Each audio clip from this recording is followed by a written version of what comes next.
Hello viewers, আসসালামু আলাইকুম। Nano ম্যাথমেটিক্সের পক্ষ থেকে আপনাদের সবাইকে স্বাগতম। আমরা আজকে ত্রিকোণমিতির পরবর্তী ভিডিও নিয়ে আলোচনা করব।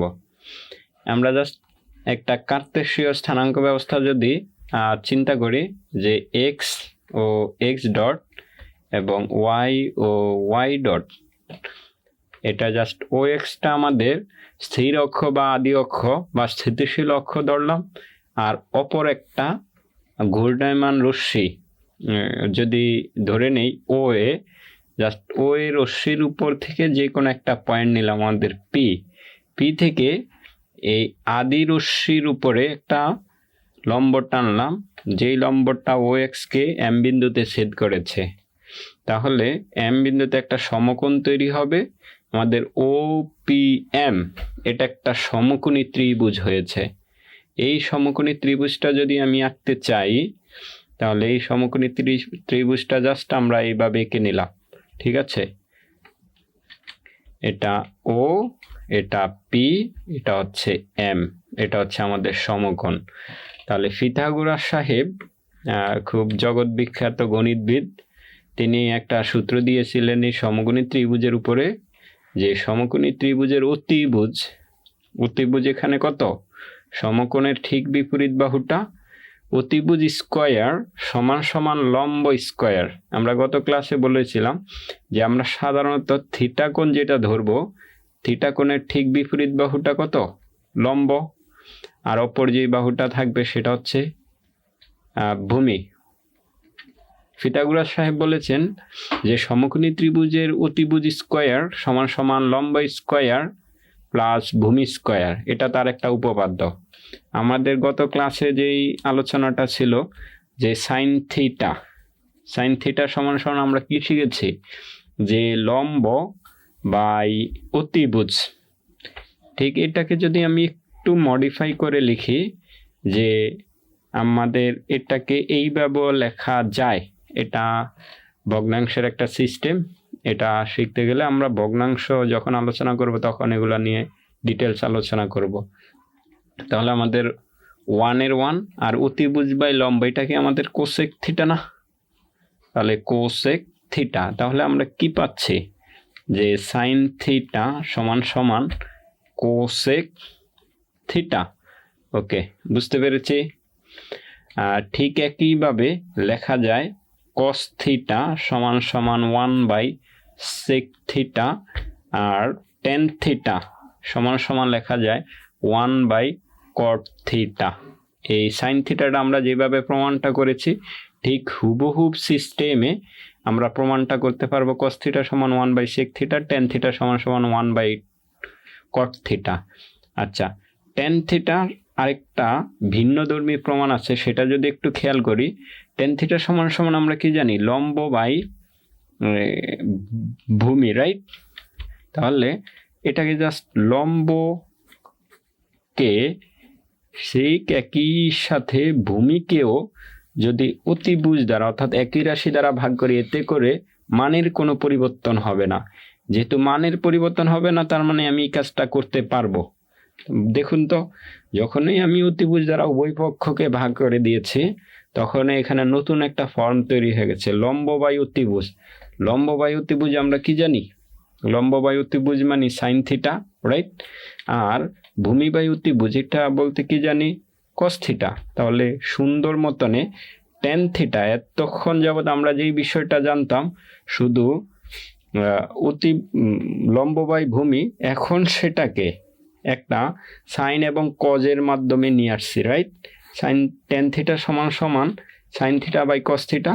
যেহেতু টেন থিটার ঠিক বিপরীত অনুপাত কট থিটা, তাহলে কট থিটাকে আমরা জাস্ট টেন থিটার অনুপাতটাকে উল্টে দিলেই আমাদের এটার একটা নতুন ফর্ম তৈরি হবে, কট থিটা সমান cos theta by sine theta. বুঝতে পেরেছি?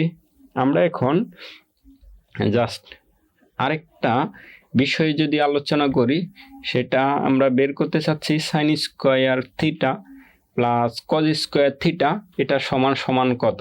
ওকে, এটার জায়গাতে আমরা একটা বিষয় লিখতে পারবো যে সাইন স্কয়ার থিটা যেই কথা, sine square theta plus cos square theta যেই কথা, কস থিটা হোল স্কয়ার একই কথা।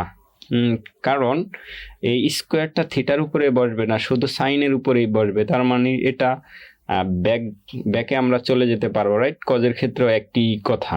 আচ্ছা বলুন, সাইন থিটা সমান সমান আমরা কি জানি? লম্ব বাই অতিভুজ। তাহলে এখানে এই চিত্রটার ক্ষেত্রে আমাদের লম্ব কত? পিএম, আর অতিভুজ কত? ওপি। তাহলে সাইনের জায়গাতে পিএম বাই ওপি লিখতে পারি, রাইট? আর ঠিক একইভাবে কস থিটা সমান এই চিত্রের জন্য ভূমি আমাদের কত? ওএম, এবং অতিভুজ কত? ওপি। কস থিটা সমান ভূমি বাই অতিভুজ, অর্থাৎ এখানে OM by OP whole square হবে। বুঝতে পেরেছি? ওকে, এই জায়গাটা থেকে আমরা যদি এটাকে বন্টন করে দেই, তাহলে বন্টন করে দিলে আমাদের কত হয়ে যাবে? PM square divided by OP square, অর্থাৎ স্কোয়ার দুইটাতে আমরা জাস্ট বন্টন করে দিলাম। পরেরটার জন্য কি? OM square by OP square, right?